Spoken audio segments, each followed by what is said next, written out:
1939 het die Pretoria skou begin, aanvanklik as die Transvaalse landbouskou. Maar dit het deur die jare in so 'n mate in gewildheid toegeneem dat dit nie net meer 'n landbouskou was nie. Die Pretoria skou het alles vir die hele gesin aangebied. Hier was woonwaans, hier was 'n pretpark, hier was uitstallings van die weermag en die polisie en 'n meubelsaal. As ek persoonlik terugdink aan my herinnerings, toffieappels en spookasem en die looping star, en ek weet as almal terugdink aan die Pretoria skou, is daar baie nostalgie wat wakker gemaak word as jy dink aan jou herinneringe aan jou kinderdae.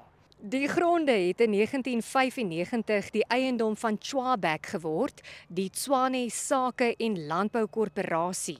Maar in 2021 is dit deur die Tshwane Metro by Chwabek oorgeneem en die gronde staan tans leeg en vervalle, hoewel dit na raming sowat R500 miljoen werd is.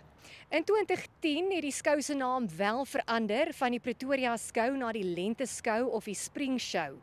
En in 2013 het die skou doodgeloop en dis waarom ons vandag hier is, sodat ons vir jou kan wys hoe die skougronde vandag lyk en om te vra of daar planne is om die skougronde te laat herleef. Grandi, ons is nou vandag hier om te kom kyk hoe dit lyk by die ou Pretoria skougronde. Hoekom lyk dit so? Hoekom het dit so agteruit gegaan? Wel, eerstens is dit as gevolg van die feit dat die stad nie wou gehoor gee aan voorstelle wat van die Vryheidsfront se kant af kom en later van die destydse koalisieregering kom. Ons wou 'n gedeelte van hierdie skougronde aanwend vir die metropolisie. Dit was my voorstelle en ons het dit ook so goedgekeur gekry. Maar met die verandering van bewind het die hele kwessie platgeval en het daar niks verder van gekom nie. Dit was ook die rede waarom die OVK die kontrak met die stad gekanselleer het as gevolg van die toestand van hierdie plek. In 2022 was daar beweging om hierdie hele gebied beskikbaar te stel vir investeerders om ontwikkeling hier te kom doen en daar was baie belangstelling. Maar dit het ook nooit gerealiseer nie. So op hierdie stadium het daai planne lyk my van die tafel af en is dit net soos enige ander gedeelte van die stad se eiendomme wat totaal vervalle is en daar's nie 'n wil om iets sinvols daarvan te maak nie. Ons as VF+ het by 'n geleentheid of by herhaling al gesê dat ons graag die eiendomme wat die stad kan omsit in kapitaal of in 'n winsgewende basis te bedryf, wil ons graag dryf en dit is ons beleid. Nou hier waar ons nou staan is hierdie gedeelte, as jy nou so kyk hier agter my, dis 'n gedeelte wat ons wou aanwend vir die metropolisie. Aan die linkerkant is die ou pleinbalsaal, die Noord-Transvaalse pleinbalsaal, wat baie geskik is vir 'n skut. Dis een van die probleme wat die metropolisie het. Daar is nie geriewe om goedere te skit wanneer ons dit van mense afneem nie. Ook nie voertuie nie. Reg langsom is daar 'n groot oop stuk veld wat vir voertuie aangewend sou kon word. Aan hierdie kant is die perdestalle wat ons op hierdie stadium honderde duisende rande in 'n jaar betaal om die paar perde, ek dink daar's nog 6 oor, elders te laat huisves.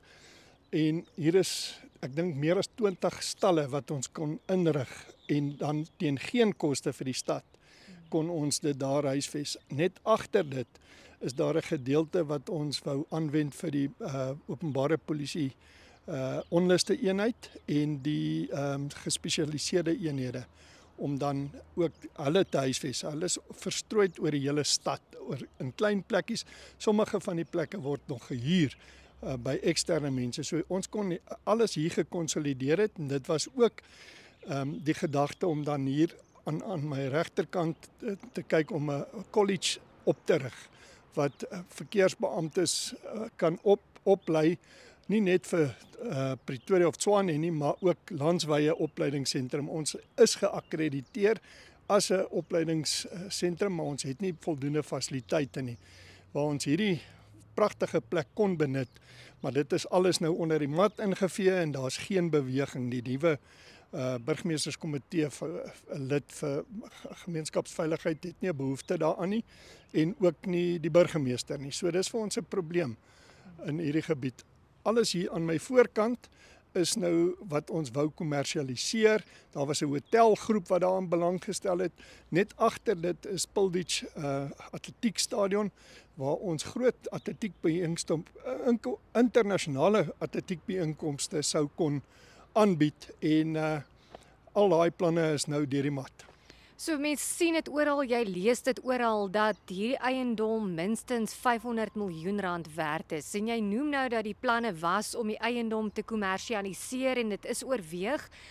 Hoe lyk die toekomsplanne? Is daar 'n sprankie hoop dat daar iets gedoen kan word met die Pretoria skougronde?